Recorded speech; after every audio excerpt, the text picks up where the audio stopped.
Assalamualaikum warahmatullahi wabarakatuh.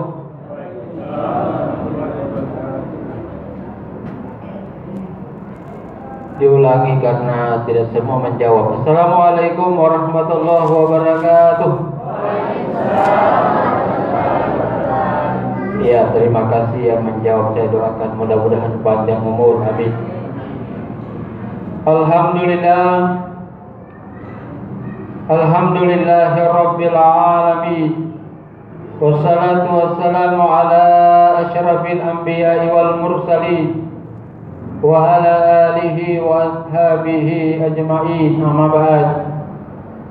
Saudaraku jamaah tarwih yang dimuliakan oleh Allah Subhanahu wa ta'ala, pada malam hari ini, malam yang ke-18 di bulan suci Ramadan, izinkan saya menyampaikan ayat-ayat Allah Subhanahu wa ta'ala. Namun sebelum kita membicarakan tentang ayat-ayat Allah Subhanahu wa ta'ala, mari kita berzikir bersama. Nashhadu an la ilaha illallah wa nastaghfirullah, nas'aluka ridhaka wal jannah wa na'udzu bika min sakhatika wan nar. Ini zikir seharusnya kita ulang-ulang. Kenapa? Nasyhadu an la ilaha illallah, kami bersaksi bahwa tiada Tuhan selain Allah. Wa nastaghfirullah, kami mohon kepadamu ampunan ya Allah. Wa nas'aluka ridhaka wal jannah, dan kami mohon masukkan kami dalam ridho dan surgamu ya Allah. Wa nas'aluka ridhaka wal jannah, diulang-ulang. Wa na'udzubika min sakhatika wan nar, dan kami memohon kepadamu perlindungan dari api neraka. Ini kalau diulang secara saksama insyaallah, bukan hanya pada saat kita selesai atau mau buka atau antara salat tarawih, tapi kalau perlu di sisa-sisa waktu kita setelah kita bekerja atau kita mau jalan, tidak perlu dibesarkan suara, boleh dalam hati kita. Pada malam hari ini ingin saya bacakan judulnya dulu. Judulnya adalah nikmat-nikmat yang dipertanyakan oleh Allah. Dalam Al-Quran surah Ar-Rahman, ada kan Pak surah Ar-Rahman di Al-Quran? Ada? Ibu ada surah Ar-Rahman di Al-Quran? Ada, terima kasih, berarti dia tahu. Di sana ada ayat yang diulang oleh Allah Subhanahu wa ta'ala kurang lebih 31 kali. 3 kali saja diulangi, itu berarti sesuatu yang penting, apalagi 31 kali. Luar biasa. Diulang bukan berarti tanpa maksud, saudara yang dimuliakan oleh Allah, tentu punya makna. Kenapa diulang-ulang oleh Allah Subhanahu wa ta'ala ayat ini? Bismillahirrahmanirrahim. Wa bi ayyi ala'i rabbikuma tukadziban.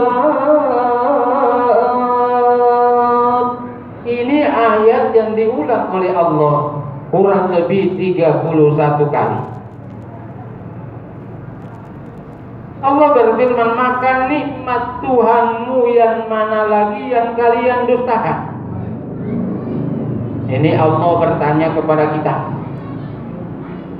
nikmat Tuhanmu yang mana lagi yang kalian dustakan? Ini pertanyaan harus ada pada benak kita masing-masing. Kira-kira nikmat Tuhan yang mana yang saya dustakan? Betapa banyak nikmatnya Allah Subhanahu wa taala yang diberikan kepada kita. Bahkan Allah Subhanahu wa taala berfirman, wa in ta'uddu nikmatallahi la tuhsuha. Seandainya kata Allah Subhanahu wa taala kita mau menghitung nikmatnya Allah, kita tidak mungkin mampu menghitungnya. Secanggih apapun kalkulator kita, sehebat apapun alat hitung kita, tidak mungkin kita mampu menghitungnya. Rambut saja yang diberikan oleh Allah tidak bisa kita hitung, apatah lagi nikmatnya Allah Subhanahu wa taala yang luar biasa. Makanya Allah Subhanahu wa taala berfirman dalam surah Ibrahim ayat 7, wa idz ta'azzana rabbukum la in syakartum la azidannakum wa la in kafartum inna azabi lasyadid. Ingatlah kata Allah Subhanahu wa taala ketika Allah memaklumkan kepada kalian semua, la in syakartum la azidannakum, siapa yang mensyukuri pemberianku, nikmatku, karuniaku, maka nikmat itu akan ditambah oleh Allah. Dan sebaliknya siapa yang mengingkari atau kufur kepada nikmat Allah, maka siksanya Allah Subhanahu wa taala luar biasa pedihnya. Suatu hari ada teman saya bertanya, Ustaz, kalau istri termasuk nikmat atau bukan? Saya bingung menjawabnya. Saya bilang nikmat.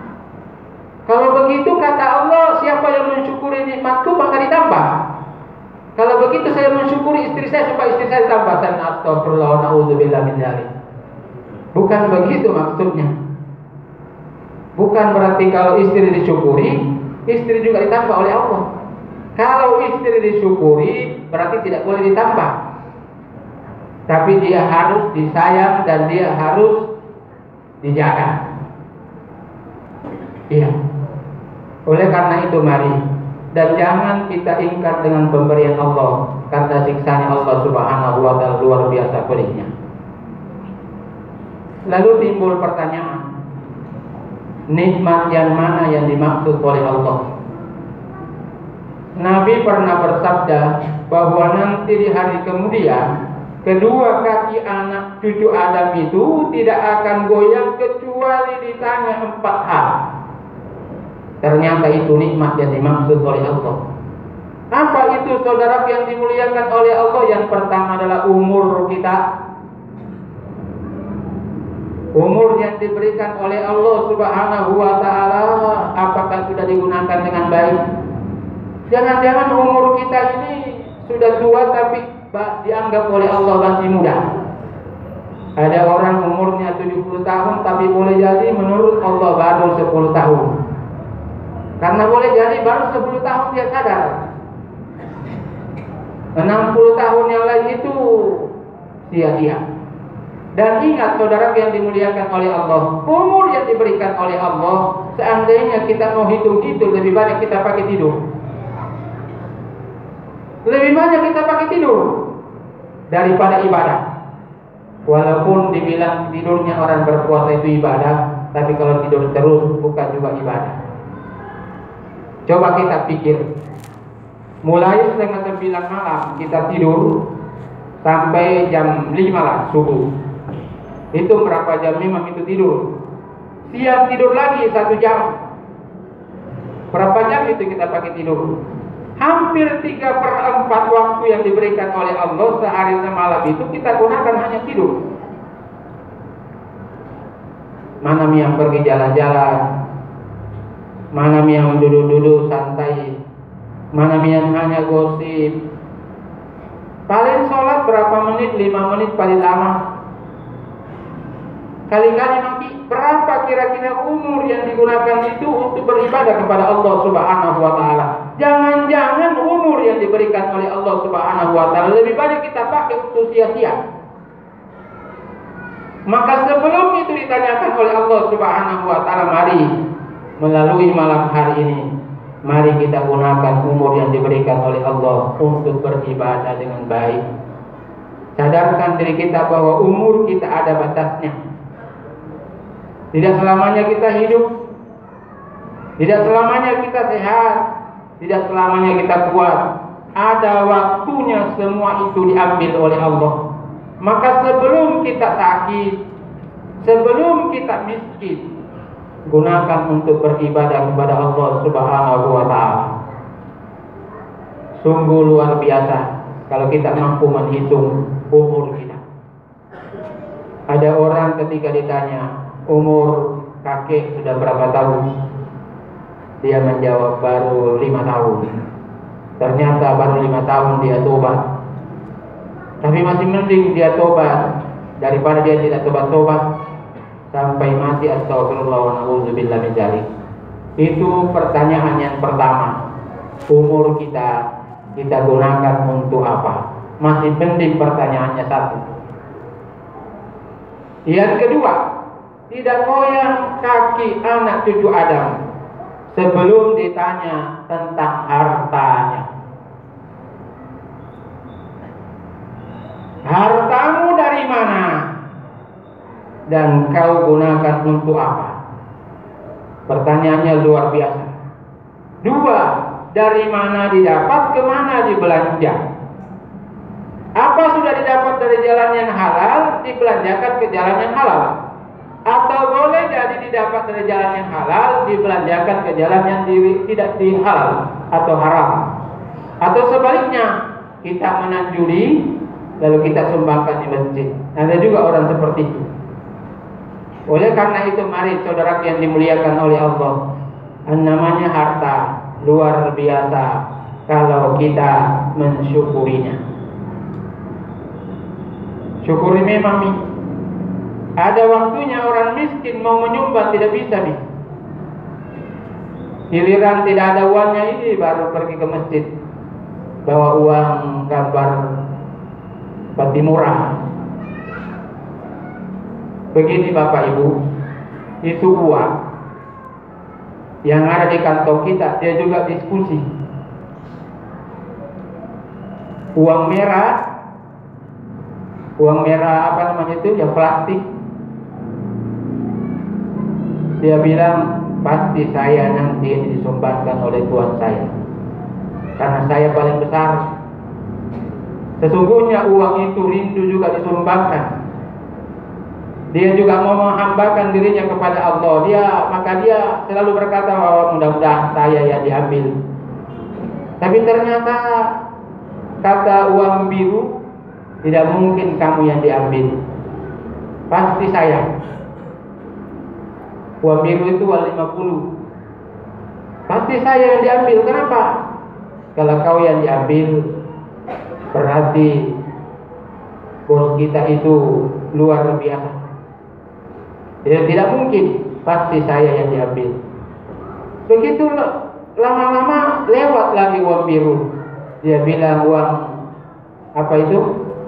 Uang 20. Dia bilang tidak mungkin kamu biru, saya hijau, saya pasti yang diambil. Begitu seterusnya hingga apa yang terjadi. Ternyata yang diambil adalah yang paling di bawah, gambar parang. Uang 1000. Astagfirullah wa na'udzubillah min dzalik. 1000 mau masuk surga. Tidak ada nih sekarang itu 1000 masuk surga. Masuk kamar mandi saja, toilet, sekarang tidak ada barangkali 1000, 2000. Iya. Mau masuk surga 1000, wa na'udzubillah min dzalik. Ingat, harta yang dititipkan oleh Allah Subhanahu wa Ta'ala, kalau tidak dibelanjakan di jalan Allah, akan menjadi sesuatu yang berbahaya dalam kehidupan kita di dunia dan di akhirat. Maka mumpun ada pada diri kita, mari kita belanjakan di jalan Allah. Kalau tidak bisa banyak, kita rutin jadi donatur tetap di Masjid Haji Muhammad Ali. Dia bulan 50.000. Alhamdulillah. Iya. Jangan langsung kasih 5 juta padahal berhenti. Kenapa? Karena perjalanan roda dalam masjid ini bukan satu kali, setiap kali. Kalau setiap orang 50.000, berapa rumah di dekat sini? Luar biasa. Iya. Kenapa itu di gereja itu pendeta dibayar mahal karena orang-orang Nasrani itu donaturnya luar biasa. Dia pakai blok-blok. Jadi pendetanya dibayar 5 juta. Berapa juta? Ada. Sementara kita, astagfirullah, na'udzubillah min dzalik. Guru ngaji tidak bisa kita bayar. Dibebankan kepada orang tua 10.000 juga susah. Kenapa? Karena kita tidak mau bersatu. Jangankan 50.000, barangkali 10.000 saja kalau kita kompak. 10.000 dikali 300 orang sudah banyak. Apatah lagi kalau 100.000. Ingat, harta itu hanya titipan. Harta itu hanya titipan, bukan milik kita. Kapan jadi milik kita sesungguhnya? Nanti setelah dibelanjakan di jalan Allah. Sudah disedekahkan, baru menjadi titip milik kita seutuhnya. Sudah dikasih masuk di masjid ini, baru menjadi milik kita. Kenapa? Karena kehidupan sesungguhnya bukan di dunia tapi di akhirat. Dan nanti berfungsi di akhirat dikala dibelanjakan di jalan Allah. Nanti di akhirat dia akan berkata, "Woi neraka, api jangan kau bakar uang saya. Lantaran dia saya disedekahkan. Sehingga apa? Saya bisa dipergunakan dengan baik, pembangunan masjid dan seterusnya." Tapi kalau kita tidak belanjakan di jalan Allah, dia akan datang berupa setrika. Setrika belakang kita, setrika seluruh badan kita. Dia akan berkata kepada Allah, "Ya Allah, berilah saya kesempatan untuk menyiksa tuan saya. Dulu di dunia dia tidak belanjakan saya di jalan Allah, tapi dia gunakan saya berfoya-foya. Kalau menyumbang kita tarik uang paling kecil, tapi kalau kita pergi hura-hura yang besar. Kalau dandutan datang, semua orang banyak datang, uangnya dikasih keluar banyak. Tapi giliran ada ceramah, ada apa, kita malas. Sehingga apa yang terjadi? Beginilah kehidupan kita. Coba kita bersatu, saudara yang dimuliakan oleh Allah. Semua kita peduli dan ingat gunakan harta itu di jalan Allah Subhanahu wa ta'ala. Sekali lagi, harta kita sesungguhnya hanya yang kita belanjakan di jalan Allah, yang kita taruh di bank, yang kita simpan di dompet kita, yang ada di rumah kita. Itu belum tentu punya kita, boleh jadi diambil oleh orang lain. Oleh karena itu sebelum itu terjadi, maka belanjakan memang di jalan Allah Subhanahu wa ta'ala. Karena kalau meninggal mati, tidak mungkin kita kembali. Tidak mungkin kita kembali ke dunia ini lagi. Dan sebelum ajal tiba, maka belanjakan dia di jalan Allah Subhanahu wa ta'ala. Pertanyaan yang ketiga, kenapa nikmat itu dipertanyakan oleh Allah? Kaki anak Adam, cucu Adam tidak akan pindah di kemudian hari kecuali ditanya tentang ilmunya. Ilmu apa sudah digunakan di jalan yang diridhoi oleh Allah? Kenapa banyak orang gelarnya profesor, doktor, insinyur dan seterusnya, tapi dia menjadi provokator? Bukan solusi yang diberikan, tapi membuat orang sengsara. Karena ilmu yang dimiliki orang menjadi menderita. Oleh karena ilmu juga ada pertanyaannya. Mari kita yang punya ilmu gunakan untuk memperbaiki kehidupan ini, membantu sesama, membuat orang lain menjadi senang. Jangan kita membuat orang lain menjadi menderita lantaran ilmu kita. Yang terakhir yang ditanyakan oleh Allah Subhanahu wa ta'ala di akhirat nanti adalah tentang tubuh kita. Ini tubuh dipertanyakan oleh Allah Subhanahu wa ta'ala. Tubuhmu kau gunakan untuk apa? Tubuh itu terdiri dari 2 tangan, 2 kaki, 2 mata, 2 telinga, ada lubang hidung, ada lubang mulut, ada lubang di bawah, di depan 1, di belakang 1. Itu menjadi pertanyaan di hadapan Allah. Ternyata pertanyaan itu bisa kita jawab kalau kita mampu menunaikan sholat 5 waktu dengan baik. Kenapa? Karena ternyata tubuh itu adalah utang sholat kita.